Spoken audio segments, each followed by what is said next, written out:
I'm Iain Curry, this is Chasing Cars, and with me is probably the biggest 4x4 icon of all, the Jeep Wrangler. This is the 2024 model, and with that new year brings some changes to technology, safety, features, a bit of design change as well. But the biggest change is what's under here.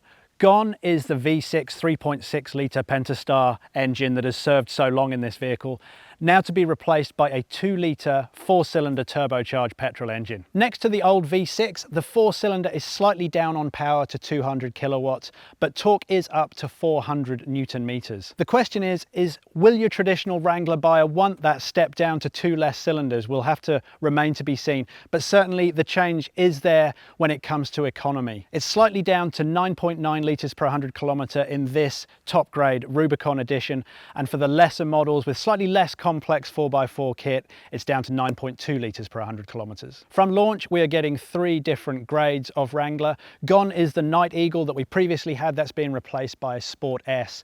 There's a mid-grade Overland, that's slightly more luxurious with road tyre specific, slightly more luxury version, and this of course being the hardcore Rubicon. This is the one that most buyers go for. About 50% of buyers do go for the full fat one. This one's the only available one as a 2-door. It's coming as a 4-door as well, as are the 2 other grades. They're 4-door only. As for pricing, the Sport S is $75,950 before on roads. The Overland, $84,950 before on roads. The Rubicon, if you get the 2-door, it's $83,950, and the Rubicon 4-door is $90,450. Interestingly, those prices are down on what's being replaced from 2023, and that follows suit perhaps with what's happened with Jeep's Grand Cherokee, which has seen really significant price cuts this month. So it's really good that we're getting more features for less money. The Rubicon's the only one that stayed at the same price. The other 2, they have gone down by a few $1,000s. We're going to be showing you around the vehicle. We're going to be taking a look inside. There's lots to see with the 4-wheel drive kit there. We'll be taking it for a drive off-road and on. It's going to be a quick test, but I'll try to get through as much as I can. Chasing Cars, honest reviews of your next car. Brought to you by Budget Direct. Of course, you're not going to get too much change from the iconic Wrangler shape. It's obviously one that you don't mess with too much, is it? One thing that has changed is the 7-bar grille here. This has got slightly fatter and wider, and it's blacked out for this Rubicon edition. Really big chunky bonnet, as you can see. Very hard, heavy duty clips in the front, air vents. It really is a tough looking thing, isn't it? This bumper up the front, that's standard fit. You can pay about $3,000 more for a steel one, which is slightly smaller. But if I go around the side here, as you can see, giant in-your-face Rubicon lettering. You're not going to miss exactly what that is. These wheel designs, these are all new across the Wrangler range for 2024, with of course very rugged off-road tyres because it's the off-road Rubicon edition. If I go down the side, steps to get into the cabin, it is a bit of a leap up into that. Rock sliders underneath, they're also standard fit.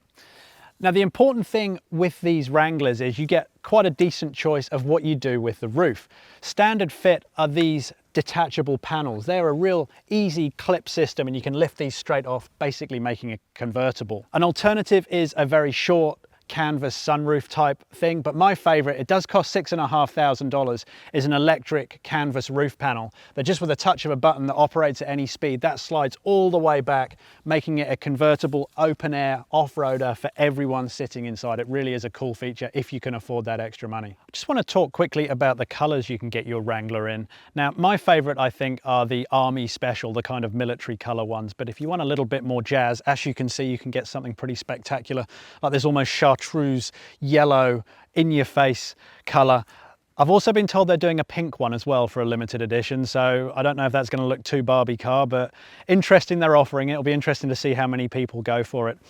Again, traditional Wrangler back end here. They're providing us a nice wheel cover here, and I must say with this side hinge door, you kind of either love them or hate them. They're not great when you park obviously in a tight car park to open that up. But getting in there, you do have a lovely wide aperture, but I don't know if you can see in the almost internal skeleton of these Wranglers means putting larger things in can be a little bit of a mission. But once you're open, it is pretty good. And if I just show you this way, just if you've got your weekly shop, it's just a simple open like that, slide the bags in. That is quite easy and functional. What I do like about these Wranglers is how solid everything feels inside. This is big, solid, hard plastic on everything, so you can put things in and expect them to be thrown around and it'll be okay. The boot size itself, Jeep tells us it's about 900 litres. I mean, it's a bit of a funny, awkward shape, so it's going to be a bit of a mission getting certain things in again, but suitcases, no problems at all. And I like under here that you do have a clever little storage area for your valuables. And one thing I also like is just how easy it is to fold those rear seats down. They fold completely flat. And again, I've blocked it with a seat belt, that's why they've not folded fully flat, but it will do 2,000 litres, which is a significant space if there's just the two of you in the vehicle. Obviously the two-door is going to be a lot smaller because it is a shorter wheelbase vehicle. It is still a very rugged feeling vehicle inside these Wranglers. And I just wanted to show you again this kind of internal skeleton, almost like an internal roll cage that it has for safety. It does feel very toughly constructed and big grab handles there. This car is meant to go seriously off-road, isn't it? But what Jeep has wanted to do for the 2024 Wrangler is to make sure it's a little bit more plush, a few more features inside to appeal to the market.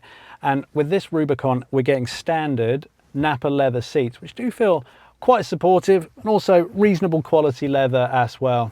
And these are heated. I've got a heated steering wheel, nice little touches like that to help with your off-road experience. There's also a noticeable improvement with some of the cabin plastics, especially here in front of the passenger.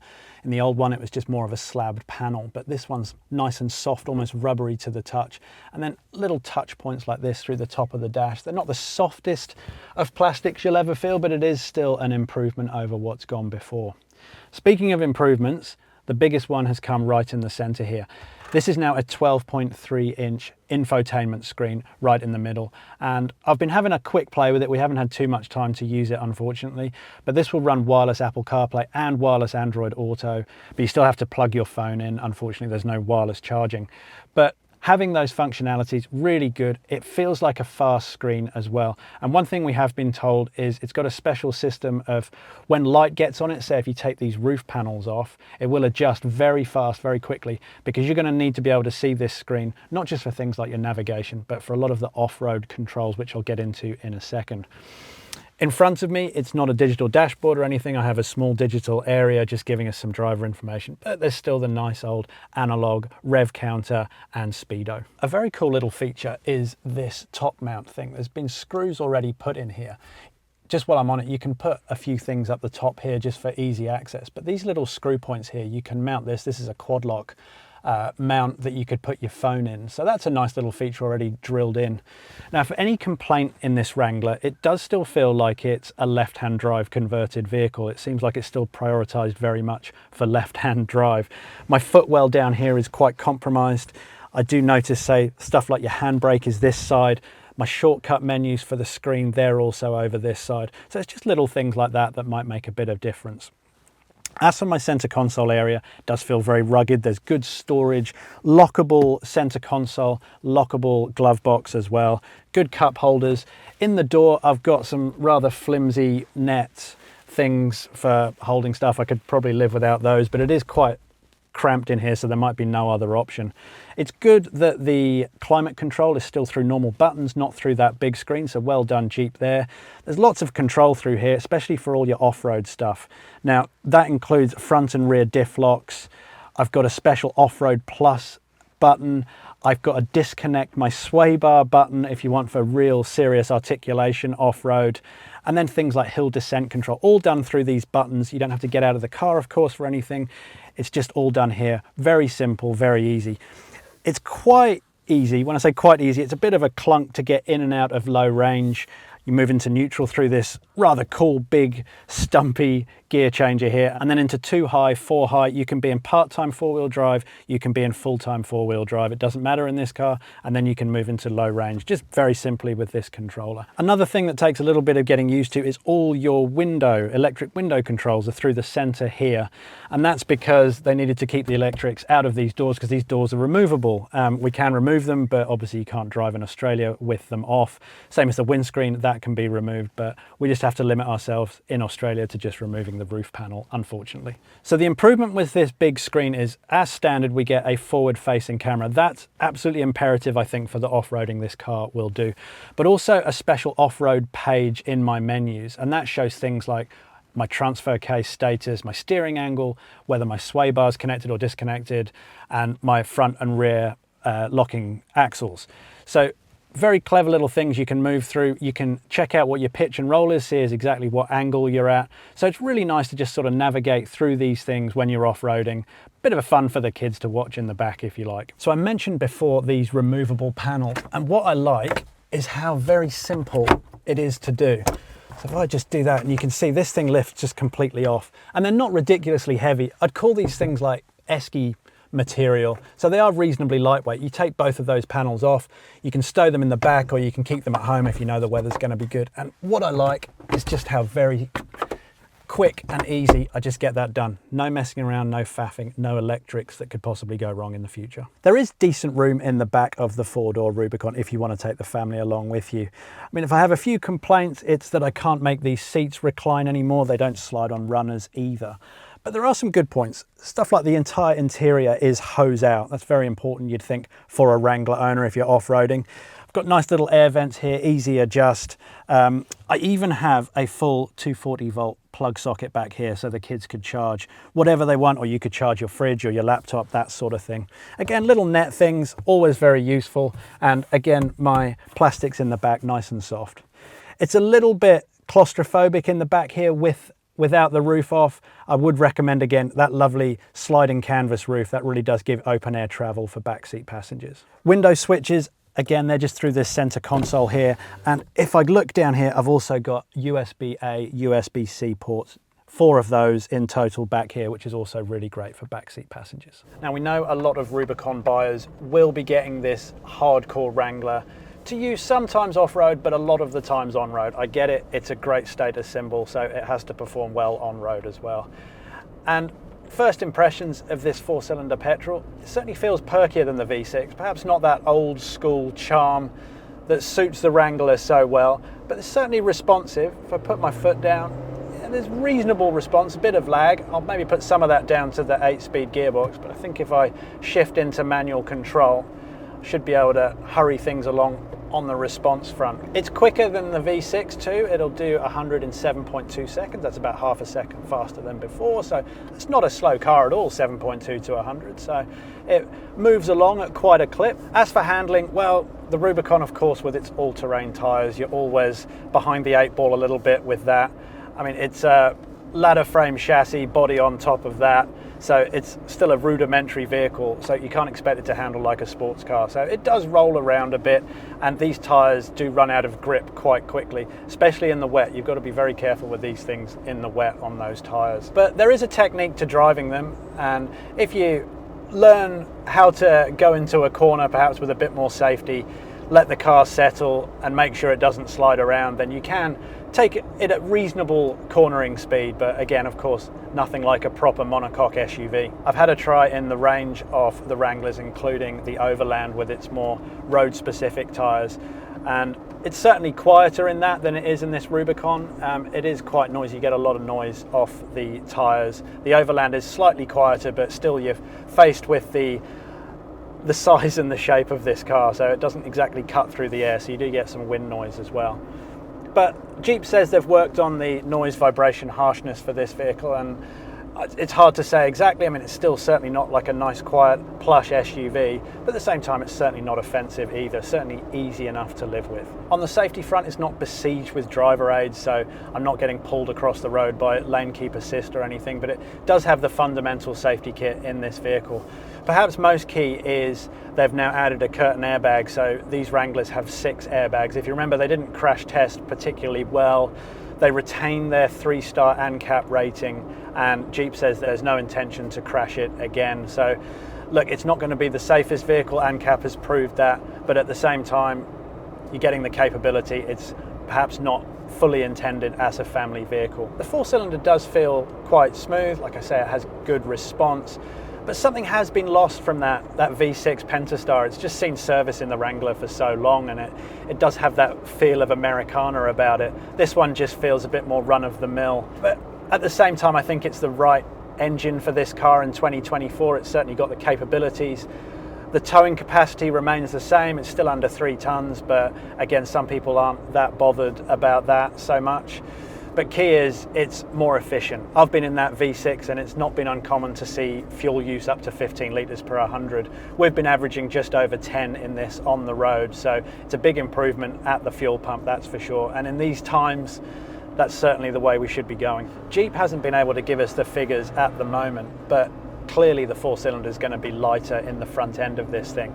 So having driven the V6 very recently, in fact only a few days ago, it does feel a little bit lighter up front, so it just does turn in a little bit easier with a tiny bit more agility, if you can ever call a Wrangler particularly agile. And other things too, like the brakes feel fine. I can just stand on those and yeah, it pulls this thing up very quickly indeed. I didn't even have to stand on them then too much. So it doesn't feel too unsafe at all on the open road. In terms of ownership, Jeep gives you 5 years, but just 100,000 kilometer warranty. I think that is really not good enough these days, is it? It should be unlimited kilometers, especially for some of the long distance traveling these Wranglers will be doing. Servicing, that's average, I suppose, $399 your cap price servicing for the first 5 years, so that's not too terrible. But you do need to service every 12,000 kilometers when 15,000 kilometers is more typical. Perhaps a bit of a disappointment with this new Wrangler is we're not getting the plug-in hybrid that they are receiving in left-hand drive markets. Apparently it's too hard to make it right-hand drive, all the compliance, so we're not going to get a properly fuel efficient one of these. But maybe Wrangler drivers aren't that fussed about that. They want the old school, give me something that burns lots of petrol type of vehicle. Could you use it as a daily driver? I don't know about this Rubicon with its knobbly tyres, whether that's particularly safe and enjoyable over long distances, or if you're just doing the school run, especially in wet weather. But look, it's perfectly easy to live with, certainly easier to live with than something smaller and very capable off-road like a Suzuki Jimny. And do you know what, just driving one of these things, they are gorgeous. They are that iconic shape. You feel kind of special just driving a Wrangler, especially when it looks this tough and off-roady as the Rubicon does. It's still a special car. It's a real flagship car for 4x4s, isn't it? I'm still not sure I'd buy a pink one though. That's our first introduction to the model year 2024 Jeep Wrangler. And I must say it's a significant update, losing that V6, replacing it with a turbocharged 4-cylinder. Be really interesting to see if the hardcore faithful will go with it. My first impressions are, I think it's got enough power. The torque is certainly there, and off-roading, it has lost none of its ability. These things are still incredible in the dirt, in the sand, in the mud, you name it. The interior changes as well, incredibly welcome. The screen's fantastic. It seems much faster. The camera's very good as well for your off-roading, and it just feels like a more modern, luxurious interior, what the market is demanding at the moment. Even so, these things are still around $90,000. There's some pretty chunky competition at that sort of price. I'd love to know your thoughts on all of that, especially what you think about the 4-cylinder engine going into this car. Please leave your comments below. Subscribe if you haven't already done so, and as ever, thank you for watching Chasing Cars.